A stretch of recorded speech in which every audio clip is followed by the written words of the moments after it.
Okay, if anti-inflammatory eating or diets or foods truly prevented cancer, we'd have far fewer diagnoses. So, what does it actually do? Just eating anti-inflammatory foods will reduce your disease risk. That sounds hopeful, it sounds simple, but is that a true statement? Or is that just something that's being oversimplified, another health claim that makes us feel like we can just eat this? It's a quick, simple fix. So I want to unpack this today because I don't want to hype up anti-inflammatory. Yes, anti-inflammatory diets are good, anti-inflammatory foods, but we want to dig into this a little bit more. If you watched the last video, last Monday, I talked about the connection between autoimmune disease and cancer and how both involve immune imbalance or dysregulation. So today we're going to zoom in more into inflammation. Inflammation is the thread that goes through pretty much all disease. And here's what I want to say up front.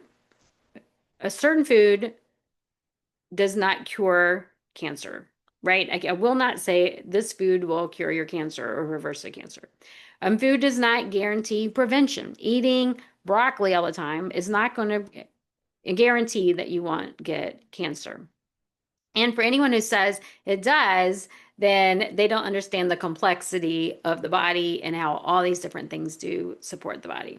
But food can absolutely influence the environment in your body and your terrain, which we talked about terrain some last month. So before I go any further, I want to remind you that this is for educational and entertainment purposes only.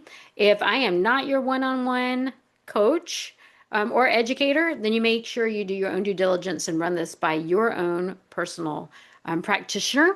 I am not telling you what to do, what not to do, what to eat, whatever. You need to run that by your professional.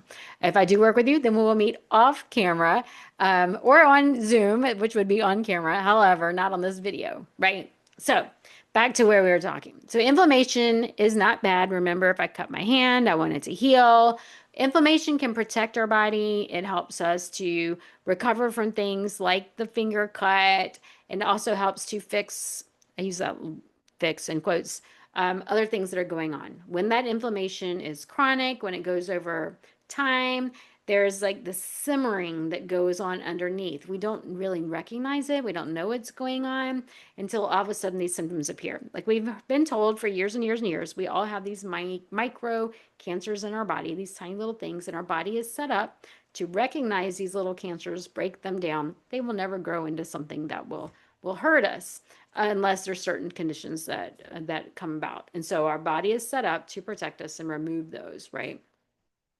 When we have chronic inflammation, that increases oxidative stress. I've written a blog about oxidative stress. You can find that at holisticgen.com if you'd like to read more about what oxidative stress is and how you can protect yourself from that.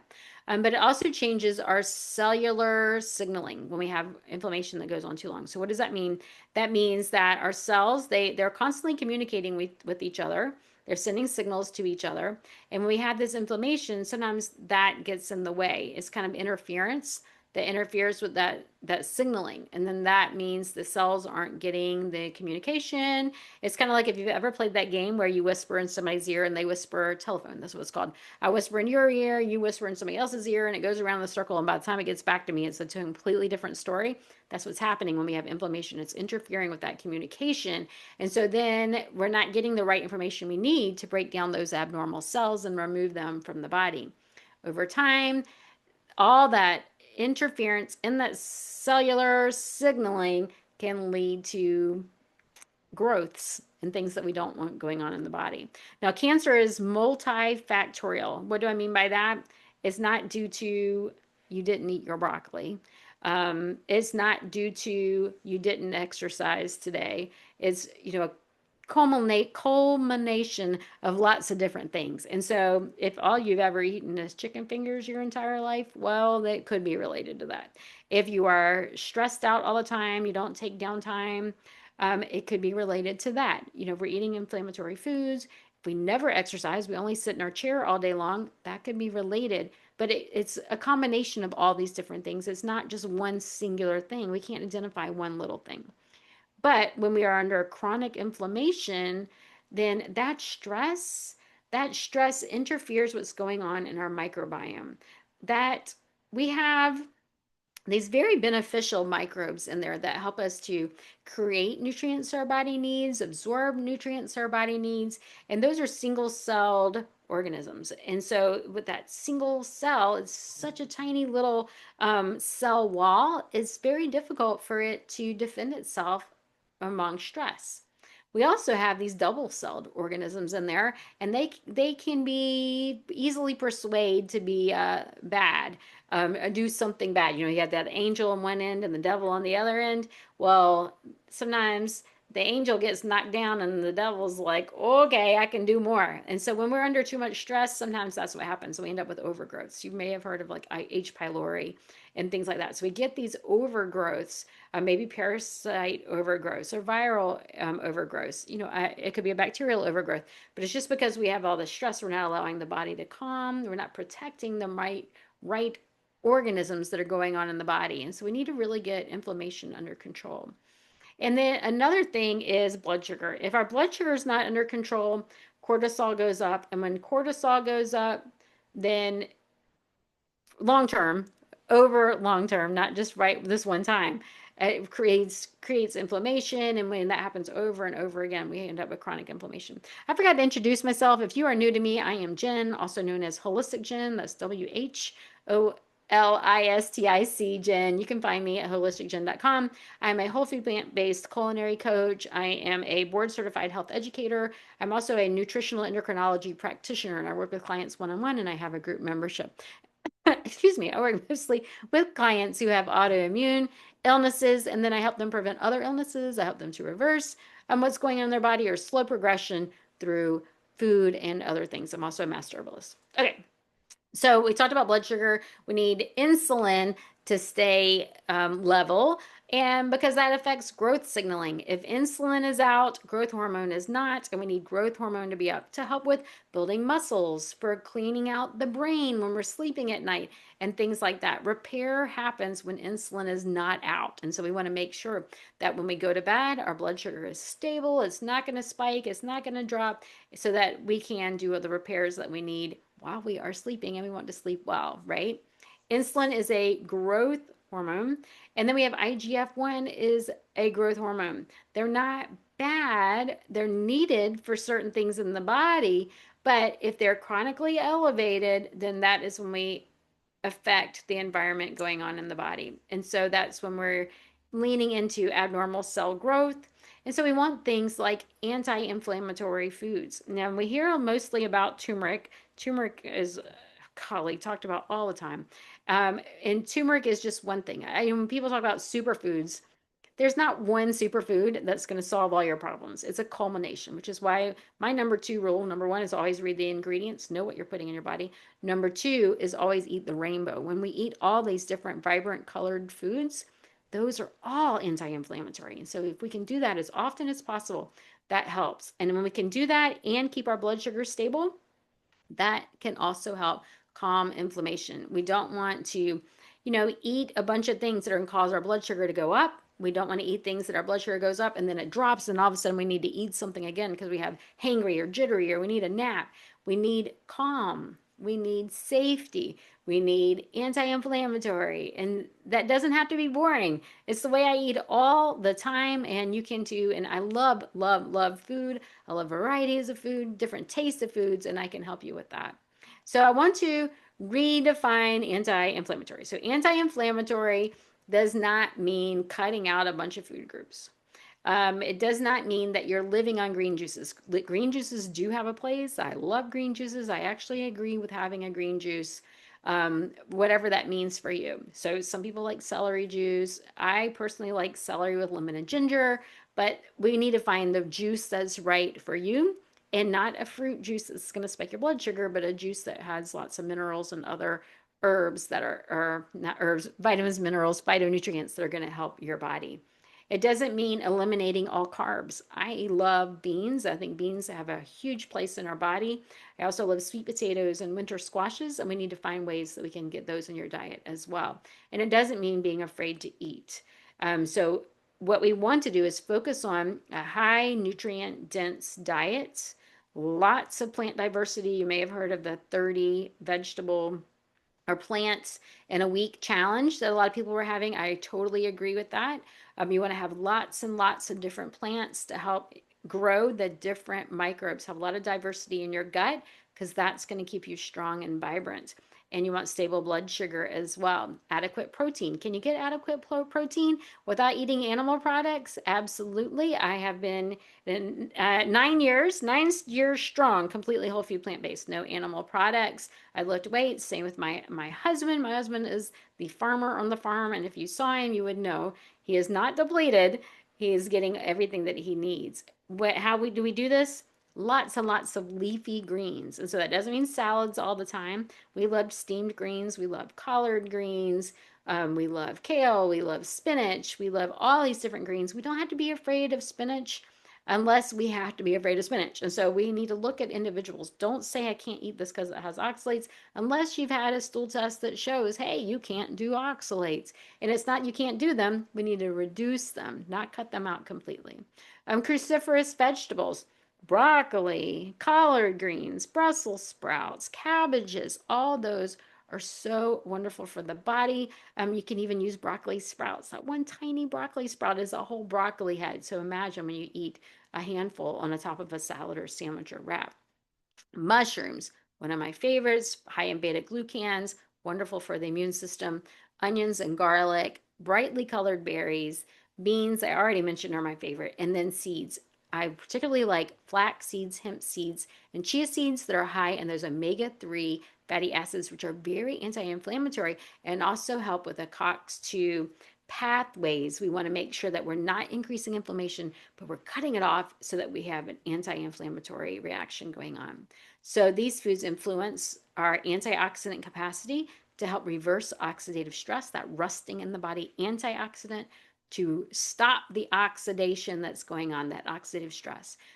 Increasing the detox pathways. Those minerals are wonderful for your liver. We're getting ready to move into spring. This is when we need to be using those rich spring herbs. They're super high in minerals because now is the time to nourish the liver. Short chain fatty acids found in those hemp, chia, and flax seeds. And then working on immune regulation by calming the nervous system, making sure we're not overdoing stress and things like that. So, what can food not do? We have to pay attention. Food is not a magic cure. Yes, I love the food. I'm all about the food. And food helps with our microbiome, helps with that terrain. It can help lower the inflammatory load. It can help with metabolic health. It can help with immune balance. But food is individual. We have to look at the individual. Sometimes we have to look at genetics. Sometimes we have to look at your environmental toxins. Are you drinking city water high in fluoride and other chemicals? Or are you drinking filtered water? Are you exposed to different toxins in the air? Are you eating foods that are on the dirty dozen list? Do you even know what the dirty dozen list is? Maybe you don't realize how much glyphosate you're eating. If you're eating Cheerios, they're rated as number one in glyphosate. And so you want to make sure you're not getting those chemicals in your body. In your shampoo, your toothpaste. Do you read the ingredients? Did you know there's a warning on most toothpaste? In your soap, all those different things. Are you getting good quality sleep? Are you going to bed 2 to 3 hours after you stopped eating and by 10 o'clock so that you can get that deep sleep that we need, that we usually get around the midnight hour? So you need to go to sleep so you're already asleep so you can get that deep sleep. And then are you on medications or over-the-counter medications that you think are innocent but actually are causing side effects that create inflammation? We need to look at that. I'm not telling you to go off meds. I'm telling you to look at what you're taking, really get to know what is going on in you and your body. If you have autoimmune disease, have that diagnosis, then you already know what it feels like to have chronic inflammation. You've had those symptoms. And so reducing inflammatory load doesn't mean you're reducing other disease risks. You're improving your quality of life. So we want to reduce this inflammation so that you have more energy, so you have less brain fog, so you're sleeping better, and you don't have those, for me, heavy legs or other flare symptoms. And so, yes, you're preventing other diseases, but you're also improving your own quality life. So the same system that is improving your illness by removing those symptoms and getting to the underlying root is also preventing other diseases and things like cancers that unfortunately can arise from autoimmune. Most autoimmune disease does not appear alone. And so we want to reverse it, nourish the body, and prevent anything else from occurring. Can reducing the inflammatory load increase your long term health? Yes, it can reduce your inflammatory load. It can improve your metabolic health. Metabolic health is a huge term right now. That's your liver, that's your heart, that's your blood sugar. It can improve your immune regulation and immune balance, and that is so important. If you want help building that kind of foundation and improving your own health, then I can help you do that through food and routines. I even teach Qigong. Did you know I do that? Weekly in my membership group, culinaryhealingcircle.com. We focus on stability, routines, nourishing foods. We have food demos at least twice a month, sometimes 3 times a month. I teach you all about herbs. I'm a master herbalist. And so once a month, we learn something about herbs. I have a master class, we have book clubs, and so much more. There's so many different ways to contact live through Zoom. Everything's recorded. There's a huge digital library at this point, and we even have a community on WhatsApp where you can get instant community and support right away, which is what instant means, right? I'm a little redundant there. So, if this conversation helped you feel more grounded so that you feel a little bit more safe, I'd love for you to consider joining Culinary Healing Circle, culinaryhealingcircle.com, because we focus on inflammation, the metabolic system, metabolic health, nutrient density, delicious, healing, super quick and easy meals. I give you bonus recipes, so many recipes. And there's no extremes, there's no miracle claims, but there's also no fear and restriction. And so I want you to know that you will be joining a safe environment, a supportive environment where we focus on each other and learning from each other and sharing in a steady, intelligent way where we focus on the foundations and what you can get in your kitchen.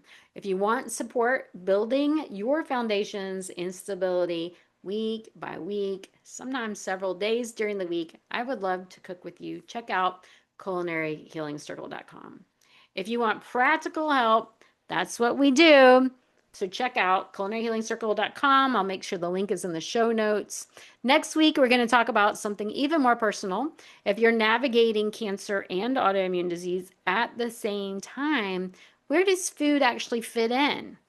So this is an important conversation. I'll see you there. If you enjoyed this episode, please let me know. If you didn't agree, I want to hear that as well. Comment, share your thoughts and ideas, and share this episode with someone that you love and needs to hear this information. I will join you again next week.